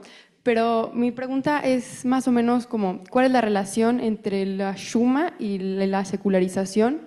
La idea de que, pues primero, la idea de traducirlo a español, pues ya tiene algo de secular, pero también si no existiera la secularización, capaz no sería necesario hablar de esto porque sería la vida, ¿no? o sea, ahí estamos, como que no tendríamos que traducirlo. Entonces, en ese sentido, pues no sé si es una pregunta, pero eso. Tu pregunta es si, qué relación hay entre la noción de Ashuma y el discurso secular. Entendido, más o menos. O hablar como... No necesitamos micrófono. Bueno, mejor. Perdón, Sí. perdón. Vale. Pues más bien como hasta qué punto la secularización en el mundo musulmán como que no deja que este tipo de prácticas pues vivan o no vivan, no sé. Ajá, sí, más o menos entiendo. Bueno, de entrada el mundo musulmán no sé si existe de por sí, pero lo que sí puedo decirte es que las experiencias de vida, que es lo que me interesa a mí, ¿no? Desde una perspectiva etnográfica, lo que indican es que se sigue utilizando este término Shuma sin traducirlo, ¿no? Y para mí esa es la clave de que hay que vincular las nociones que utilizamos, en este caso sin traducir, utilizando el término en Darija, por parte de las norteafricanas, sobre todo occidentales. Sí he comentado, creo, ¿no?, que las levantinas, digamos, usan otra terminología y ahí es verdad que hay una diferencia de significación. Pero si nos fijamos en esta cuestión, ¿no?, que yo creo que incluso hay como un paralelismo con lo que acabas de decir, se utiliza el término Shuma, yo creo, por una cuestión de que no puedes alejar la experiencia, la vivencia, la emocionalidad que envuelve este término, no lo puedes trasladar al concepto de vergüenza, que sí nos remitiría a un discurso secular, por estar, digamos, contextualizado en la lengua española, que se percibe como una tradición discursiva secular. Mantenerlo, arraigarlo, digamos, en la expresión, aun cuando no sean tampoco arabófonas, porque muchas de estas conversaciones pues, se han llevado a cabo en español, en catalán también, soy criada en Cataluña, entonces también hablo catalán, y en amazigh, que también he llevado a cabo entrevistas en esta lengua. Entonces, ¿por qué seguimos empleando este término en Darija, que tiene su raíz en el árabe clásico, que es Hashima, ¿no? Lo hacemos porque hay una identificación con todos estos procesos que yo he llamado regímenes afectivos. En realidad aquí el choque entre secularismo e islam no es una cuestión puramente ideológica, es una cuestión afectiva de regímenes afectivos. Y creo que utilizar el término y no traducirlo supone visibilizar este choque de regímenes afectivos que hay entre estos dos discursos. Por ponerte un ejemplo y aterrizar sobre tu pregunta también, ¿no?, cuando hay rupturas, por ejemplo, familiares que sí que han sido narradas, ¿no?, por muchas de las entrevistadas, pues porque no se comparte este régimen afectivo, ¿no?, que pone el reconocimiento, la familia, la heterosexualidad en el centro, etcétera, etcétera, diferentes capas, ¿no?, normativas. Cuando se dan estas rupturas en contextos seculares, no es porque haya una apuesta a ciegas por adoptar el secularismo y las normas del secularismo. Yo creo que es un error entenderlo así, sino que lo que se está haciendo es formarse subjetivamente. Y en esa formación subjetiva, la expresión emocional manteniendo estos términos nos da a entender que va más allá de la ruptura, sino que hay una necesidad de construirse como sujeto, ¿no? Hay una formación ética, como dice Saba Mahmood. Por eso se sufre tanto, yo creo, en estos procesos, no porque haya un rechazo, sino porque al final el vínculo sigue presente, solo que ese vínculo genera un dolor por la ruptura que puede suponer, porque ya no se está dentro de ese régimen afectivo, pero a la vez es la única manera que tienes de implicarte y de relacionarte todavía con ese mismo régimen afectivo. Así que no es tanto una oposición, secularismo versus islam, yo creo que sería un error leerlo así, sino que esos discursos atraviesan todos los regímenes afectivos que están implicados ahí, ¿no? No sé si respondo, pero creo que iba por ahí la cosa. ¿Alguien más? Hola a todas, pues muchas gracias por las presentaciones, todas fueron maravillosas. Mi pregunta concretamente tiene que ver con cuestiones políticas, porque justamente estamos viendo cómo hay pues todos estos problemas, ¿no? Entonces, concretamente, y más hacia Claret, si te parece que podríamos considerar el proyecto sionista como un proyecto pues de supremacía racial más que pues judío, ¿no? Porque justamente vimos cómo hay una masacre terrible de lo judío no ashkenazí, por no decir incluso lo judío no blanco, ¿no? Y me parece importante pensar en esto porque creo que denunciarlo es parte de, pues, romper un poco la narrativa esta falsa, pero sobre todo pues hacer un poco de justicia o incluso mucha justicia para lo judío árabe y hasta para lo judío no sionista.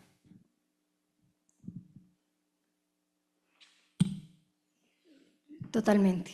O sea, voy a tratar de hablar porque a veces me cuesta hablar sin leer, pero no, totalmente. Y Ela Shohat ha trabajado 40 años esto, ¿no?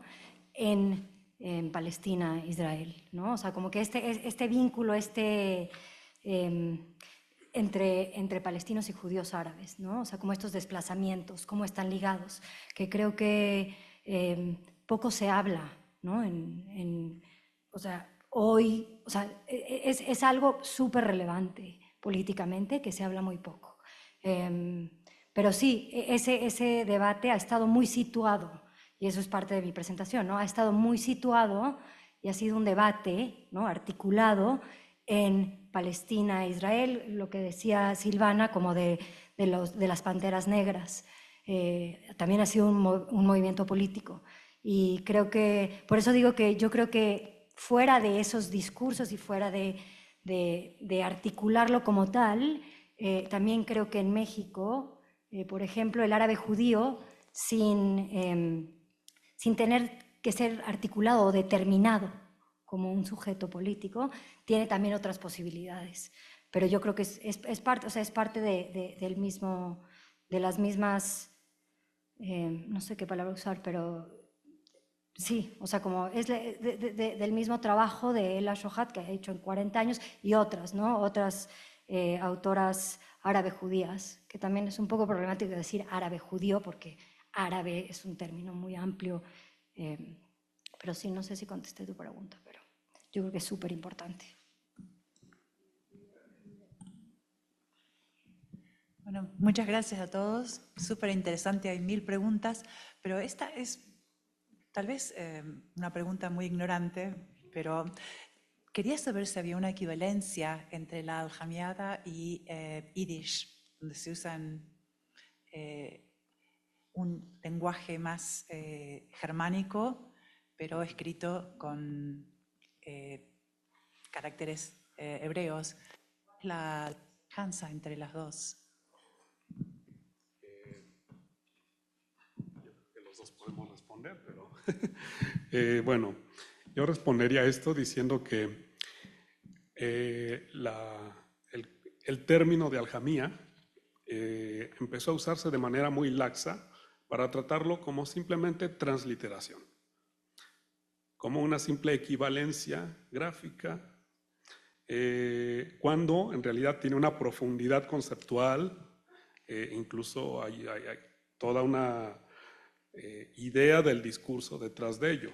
Entonces, si hablamos de que hay contenidos escritos en Yiddish, en efecto se trata de una lengua germánica escrita con caracteres hebraicos, pero hay una semántica que está detrás de eso. Es decir, la parte gráfica solo es la parte superficial, ¿no? Buscándole las capas que hay detrás, encontramos la semántica profunda y lo que realmente significa que se hayan puesto en esos caracteres y no en letra latina. No, yo nada más decir eso, claro, que la aljamía en sí como procedimiento puede abarcar todas las lenguas que tú quieras. O sea, el hecho de llevar una lengua al otro alfabeto, eso ya en algunos momentos se llamó aljamía también. Por eso también se llama aljamía hebraica o aljamía árabe, ese traslape, esa continuación de una lengua en otra, ¿no? Incluso nosotros, si vamos al centro, nos encontramos todavía con estas personas que te escriben tu nombre en alfabeto chino, en alfabeto japonés. Eso, pues, pensando sus implicaciones históricas, pues daba la aljamía como un producto muy particular, ¿no? Que no era únicamente una traducción como tal, sino también era una forma de resistencia hermenéutica, una suerte de resistir a una homogeneización cultural que bien lo estamos viendo también en estos momentos, ¿no? Junto con la pregunta del compañero, que sigue vigente, sigue todavía la necesidad de pensar en las cosas que son realmente intraducibles, ¿no? Lo que estamos viendo en Israel-Palestina,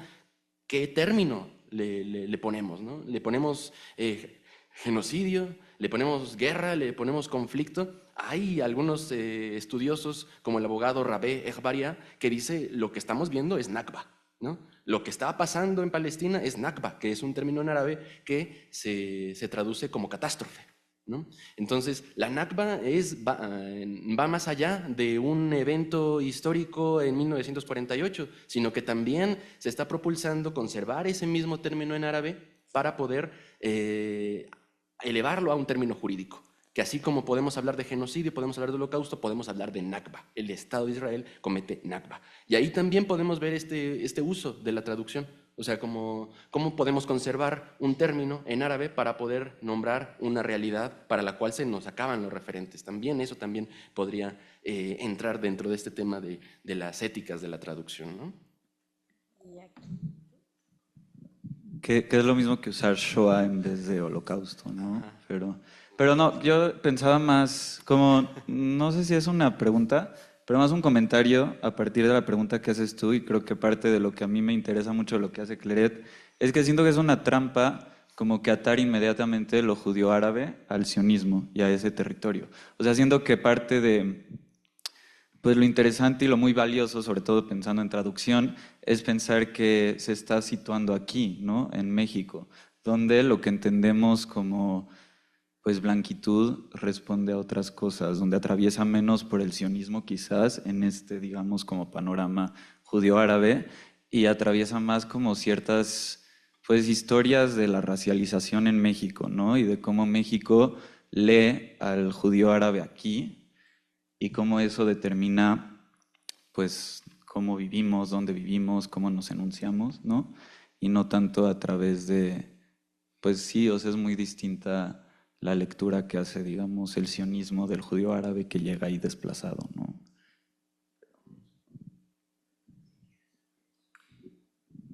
¿Tú quieres decir algo? Yo tenía una pregunta, pero si quieren Adelante, contestar adelante. esa segunda.